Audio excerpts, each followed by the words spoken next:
What's going on, guys? It's Tetrosphere, and I want to talk about this list I posted the other day. Kind of alluded to the fact that I'm working on a new way to play Traptrix, and I just want to come out the gate and say I don't think this is like a great deck. I think that if you took this like a regional, you'd probably have an uphill battle. I think it would take an extremely dedicated and talented pilot to do anything at like a regional or higher level with this deck. But if you're looking for a fun way to play Traptrix or play traps in general, and you just want to play at locals, or truly this is a pretty affordable deck if you're just looking for a good control strategy to get into the game and not spend a ton of money, then this might be a great way to start as well. If you're new to my channel, Traptrix is kind of my bread and butter. It's how I got started, and it's always been my pet deck. It's always been the deck I loved, always been the deck I wanted to make work. For a while, I would say between Infinite Forbidden up until Crossover Breakers, I found Traptrix to be quite unplayable. But more recently, I think it's a little bit better positioned because of how good monster removal in general is right now, which obviously the trap holes give you excellent monster removal. You're still going to have going second problems, but that's where I think the Labrynth engine helps out quite a bit.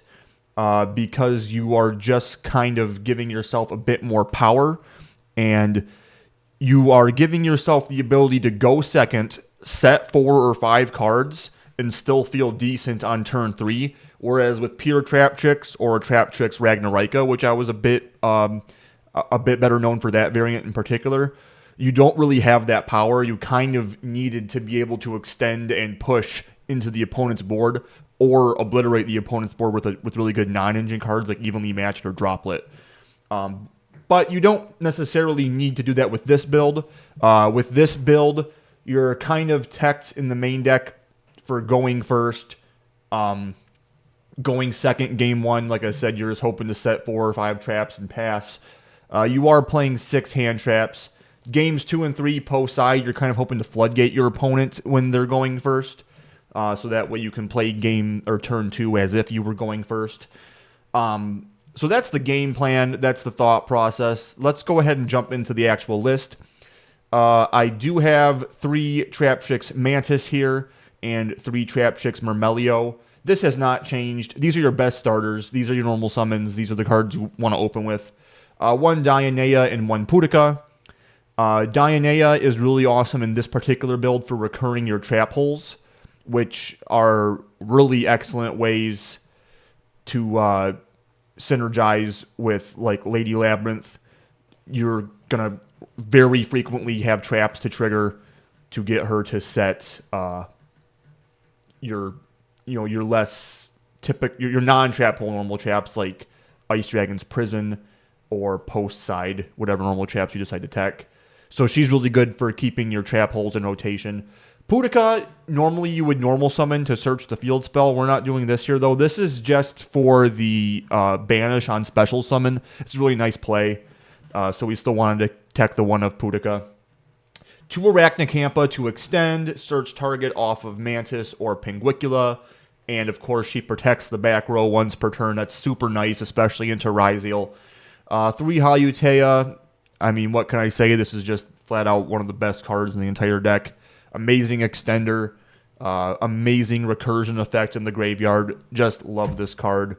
For the trap holes themselves, we're playing 7. We've got 1 Trap Hole Nightmare, 1 Chain Hole, 1 Floodgate, 1 Banishing, and 3 Gravediggers.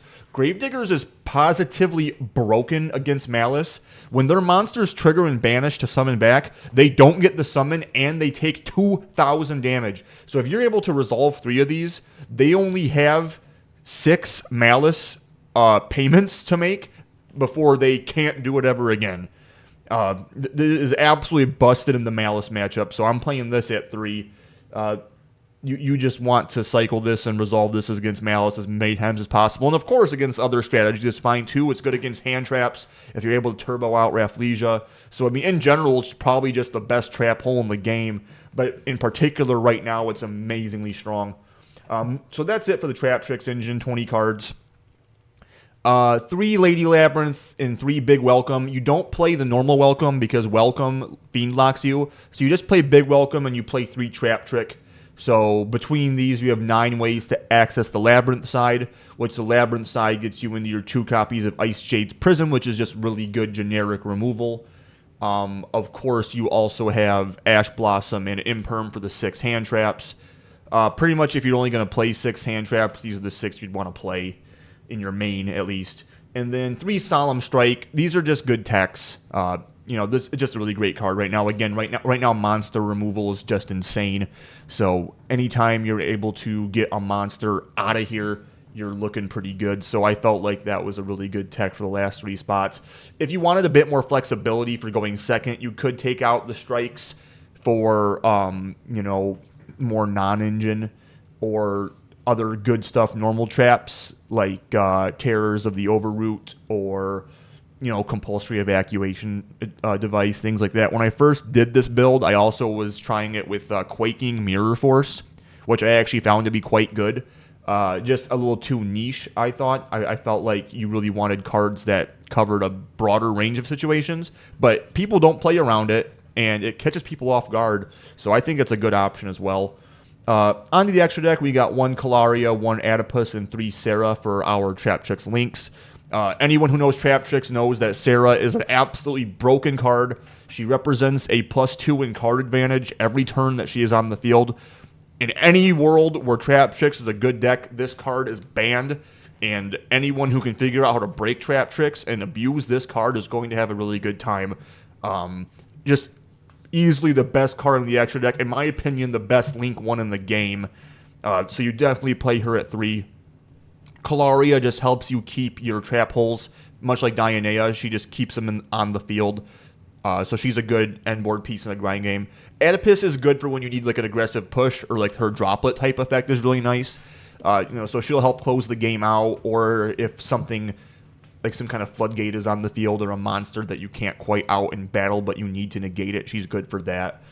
Double Rafflesia and 1 Pinguicula, 1 Allomeris. Allomeris is amazing for looping Myrmelio to clear back row. Pinguicula is obvious. She's a searcher. She's a high attack beater. And she's unaffected by monster effects of types of monsters which match the material she has. And she takes material. If an opponent's card is sent to the graveyard or banished by a card effect, you can take that monster as material. So in a grind game, that's really amazing because they lose that monster as a resource. And she's now unaffected by the monster effects of that monster. So for instance, if Ext sends, or not, that's not for a card effect. That's for cost. If Lacrima sends Engraver to the graveyard,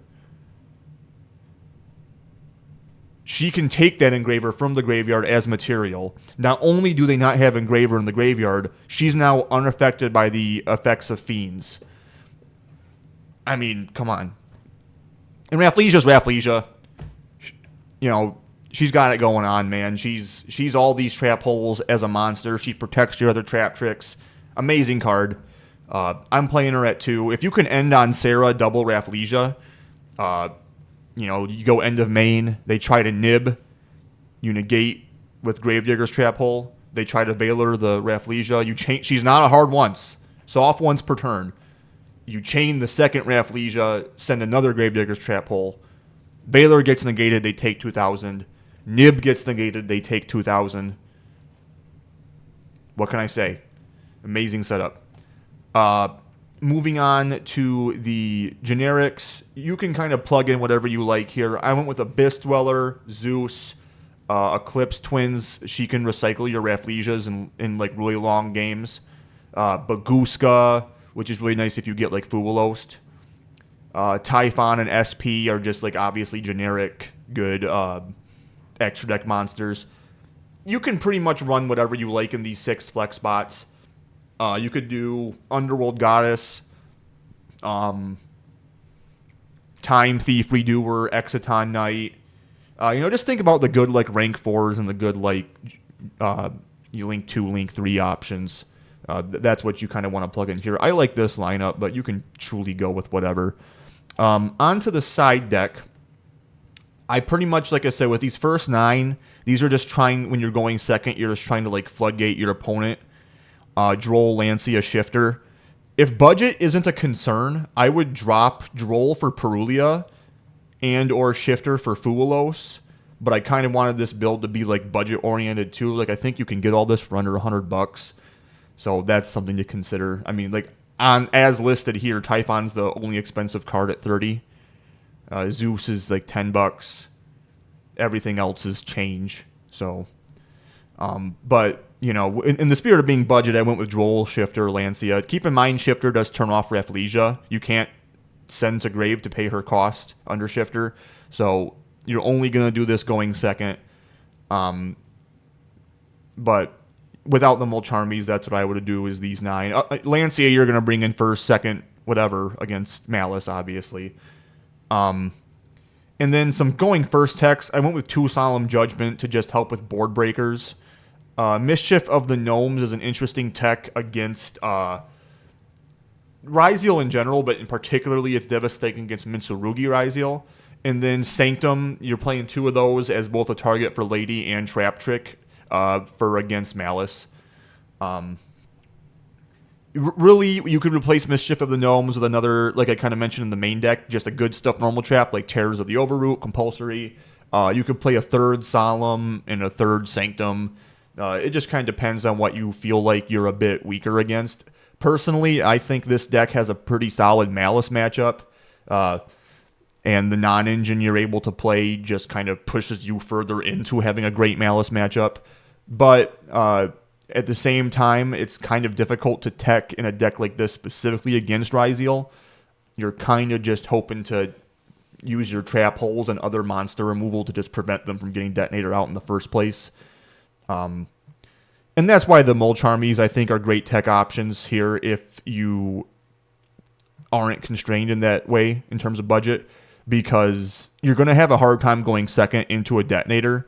So if you can either discourage them getting it out in the first place or draw a ton of cards off them getting it out, and then, you know, you draw into your imperms, your strikes, you know, handle that Detonator before it becomes an issue, then I think you're in solid shape. Let's do a quick hand test just to see. I mean, it's not like it is not a combo deck. This is not going to be some thing, but I just kind of want to show what I'm trying to do here. Right. So here I would normal summon Myrmelio.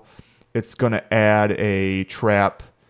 We will go ahead and add, in this case, Holutea. We're going to go ahead and make a Sarah.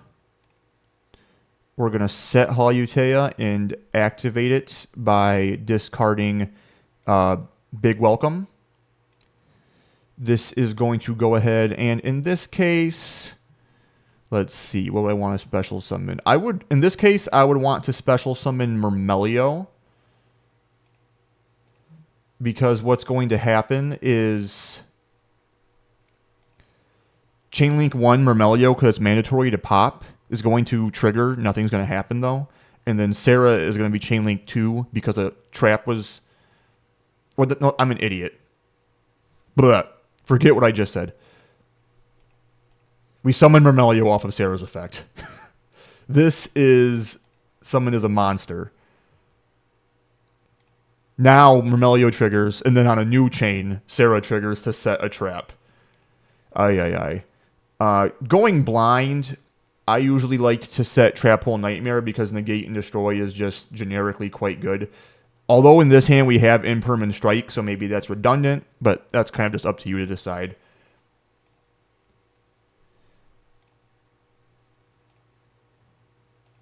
We're going to go ahead and make a Rafflesia. I don't know how to do Dueling Book, apparently. Don't mind me. At this point, we are going to go ahead and... we could Lady Labrynth effect to summon herself now. I don't see a reason not to do that. Let's just go ahead and do that. And then we're going to set our entire hand. And we're going to pass. Yeah, this is actually quite good because we have the big Welcome Labrynth bounce from Grave. We have Rafflesia, we have Sarah, we have 3 set back row. I quite like this. So to me, this was kind of like an ideal opener. But this is the kind of thing you're looking for. You got your Sarah, you got your Rafflesia, you got your Labrynth engine, and you got, some set back row.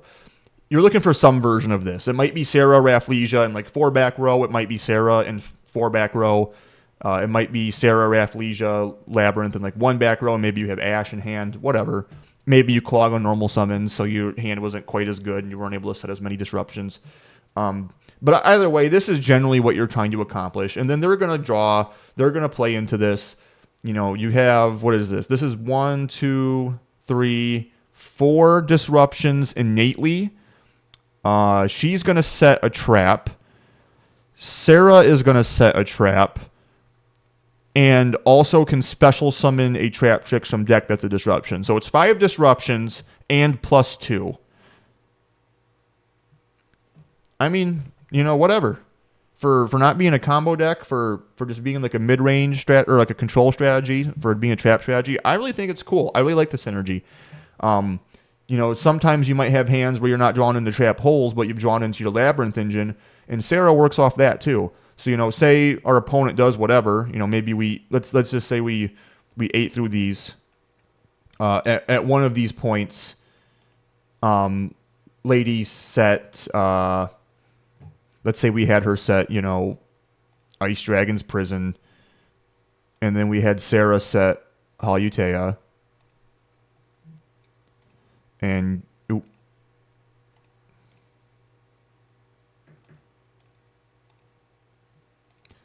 we had Rafflesia like